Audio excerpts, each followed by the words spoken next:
सभी भाइयों और बहनों को प्रभु यीशु मसीह के नाम से सबको जय मसीह की। प्रभु यीशु के नाम के महिमा और स्तुति और प्रशंसा और तारीफ हो।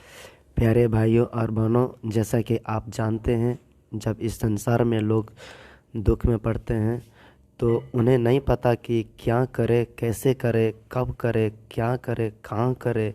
पूरा का पूरा जो दिमाग का खेल है वो पूरा का पूरा गड़बड़ हो जाता है।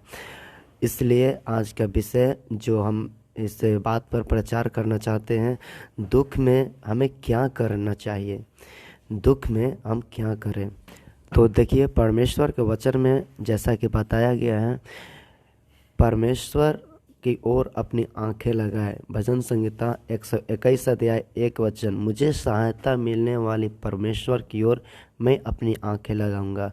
तो ये हमारा इच्छा है, जब आप अपने जीवन में दुख में आए तो परमेश्वर का वचन बताता है अपनी आंख परमेश्वर की ओर लगाना है। और साथ ही साथ क्या करना है, इस आज के प्रचार में हम बताने वाले हैं। हमें जो अपने जीवन में विशेष करके दुख के समय में 6 काम को करना है। पहली बात जो है, प्रार्थना करना है।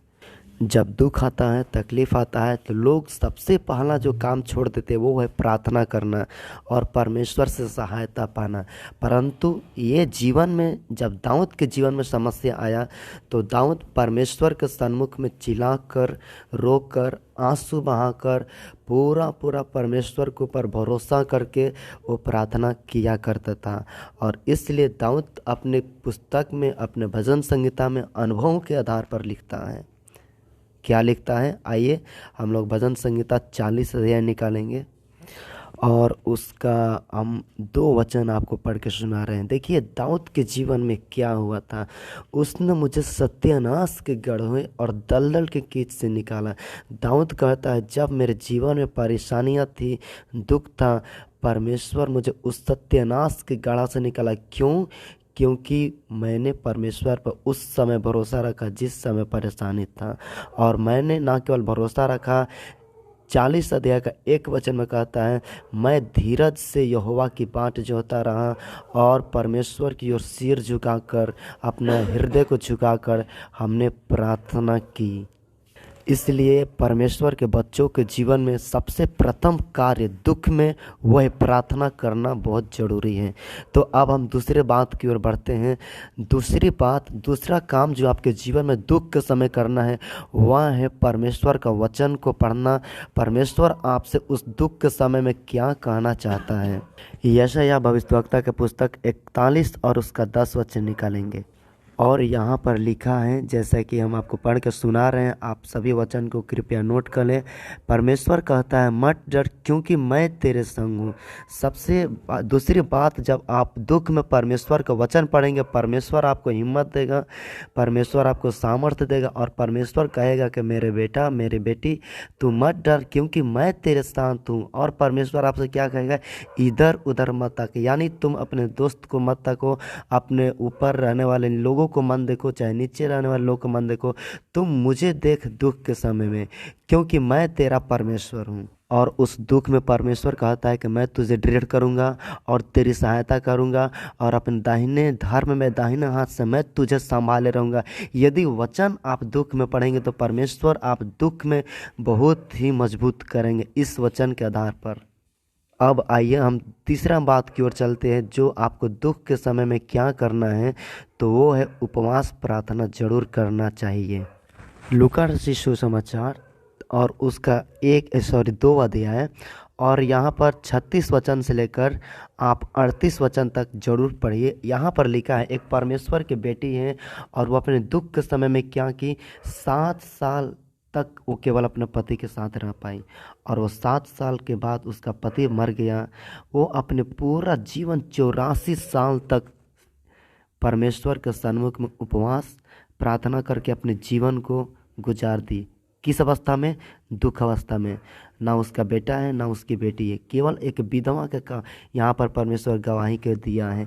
इसलिए परमेश्वर के बच्चे आप हैं तो जरूर दुख में उपवास करेंगे, ना कि परमेश्वर को छोड़ेंगे। क्योंकि हमने देखा है कितने लोग दुख में इसको सहारा लेते, उसको सहारा लेते, साथ ही साथ परमेश्वर को भुला जाते हैं, जिसके कारण परमेश्वर के नाम को अपमान होता है। परंतु परमेश्वर के नाम को महिमा करने वाली यहाँ पर एक विधवा स्त्री है, 7 साल केवल अपने पति के साथ रही, लेकिन पूरा जीवन परमेश्वर के लिए बिता दी। प्रभु के नाम की स्तुति हो। आइए अब चौथी बात की ओर बढ़ते हैं।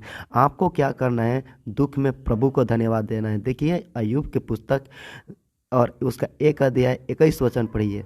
वहाँ पर अब अय्यूब के जीवन से हम देखते हैं कि वो अपने जीवन में एक समय में राजा था, परंतु राजा से वो इतना एक नौकर के समान, नौकर से भी नीचे वो पूरा का पूरा कंगाल हो गया। साथ ही साथ उसका पूरा संपत्ति, उसका जीवन का सभी कुछ खत्म हो गया। फिर भी वो कहता है यहोवा ने दिया, यहोवा ने लिया, यहोवा का नाम धन्य है। इसलिए अय्यूब के उदाहरण जब हम लेते हैं तो समझिए परमेश्वर का दास अय्यूब कितना बड़ा गवाह है, जो दुख में परमेश्वर के लिए सब कुछ सहने के लिए तैयार हैं। अब आपको 5वीं बात जो है, दुख के समय में क्या करना है? दुख के समय में कुछ नहीं करना है, परमेश्वर के दास लोगों से सलाह लेना है। ये दुख है, वो दुख है, कुछ भी दुख है, आप संसारिक लोग से शेयर नहीं करना है। जो लोग प्रभु को नहीं मानते उनको नहीं बताना है, परंतु जो परमेश्वर के ऊपर विश्वास के साथ, भरोसा के साथ प्रार्थना करते हैं उनसे सलाह लीजिए, उनसे प्रार्थना करवाइए। 6ठी बात, दुख में आप धीरज धरना है, धीरज नहीं छोड़ना है, विश्वास नहीं छोड़ना है और अटल रहना है। एक वचन पढ़ के हम लोग आज के प्रचार को समाप्त करेंगे। याकूब के पत्री 1 अध्याय उसका 2 और 3 वचन। याकूब कहता है, हे मेरे भाइयों, जब तुम नाना प्रकार के परीक्षाओं में पड़ो, दुख में पड़ो, समस्या में पड़ो, तो इसे पूरे आनंद की बात समझो। यह है याकूब का गवाही। और वो कहता है इसे आनंद की बात समझो। क्यों? क्योंकि दुख परमेश्वर की ओर से अपने बच्चों को परखने के लिए आता है। यह जानकर कि तुम्हारा विश्वास के परखने से धीरज उत्पन्न होता है। जैसा कि हम बताएं, 6ठी बात, आप दुख में धीरज परमेश्वर को परखना है, पर धीरज को अपना पूरा काम करने दो। जब तक दुख ना जाए तब तक आप धीरज में, विश्वास में अटल बने रहें और धीरज को पूरा काम करने दो, ताकि तुम सिद्ध हो जाओ और तुम्हें किसी बात की घटी ना हो। दुख आता है आपको मजबूत बनाने के लिए। परमेश्वर आपको आशीष दे इस वचन के आधार पर। सबको जय मसीह।